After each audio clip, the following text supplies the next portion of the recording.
bangkit dan kalahkan ketakutan agar kita bisa berbuah. Rema hari ini, 2 Timotius 1 ayat 7. Sebab Allah memberikan kepada kita bukan roh ketakutan, melainkan roh yang membangkitkan kekuatan, kasih dan ketertiban.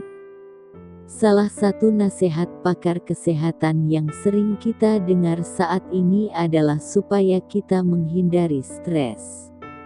Karena daya imun seseorang bisa melemah jikalau ia mengalami stres. Orang yang memiliki rasa damai dan sukacita di hatinya, akan memiliki tingkat imunitas tubuh yang lebih tinggi, sehingga tidak mudah terserang oleh virus. Itu sebabnya para dokter dan pakar kesehatan menganjurkan agar selain menjaga kesehatan dan protokol kesehatan, kita juga harus menjaga hati dan pikiran kita. Ketakutan, kecemasan dan kekhawatiran adalah semak duri dalam kehidupan kita. Banyak orang yang hari ini merasa takut akan masa depannya, akan karirnya, akan masalah keuangan, takut terserang virus dan lain sebagainya.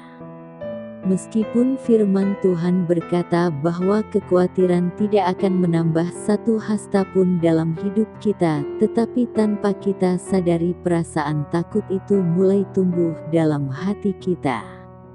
Perlahan tapi pasti, ketakutan itu menggerogoti dan mengeringkan hidup kita. Kita menjadi orang yang takut melangkah, takut untuk mencoba, takut untuk tampil, takut gagal dan ketakutan lain yang pada akhirnya membuat hidup kita gagal menghasilkan buah. Ya, ketakutan membuat kita tidak berani mengambil langkah maju sehingga potensi kita tidak bisa berkembang. Bahkan jika dibiarkan, lama-kelamaan kita semakin membatasi diri dan semakin terbenam dalam kegagalan.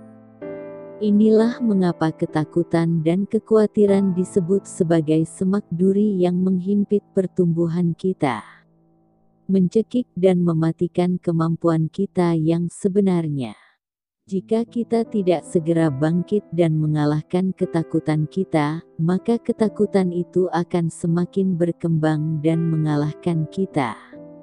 Cepat datang pada Tuhan saat ketakutan mulai menyerang dan lawanlah dengan iman yang teguh. Bertekunlah dalam firman, sebab lebih banyak firman kebenaran yang masuk di hati kita, akan semakin berkuranglah kuasa roh ketakutan yang mengintimidasi kita. Renungan: jika tidak bangkit dan mengalahkan ketakutan kita, maka ketakutan itu bisa makin berkembang dan mengalahkan kita. Apakah saat ini Anda merasa terhimpit oleh rasa takut? Akan hal apakah itu? Mengapa Anda harus menyingkirkan semua ketakutan dalam hati Anda? Bagaimana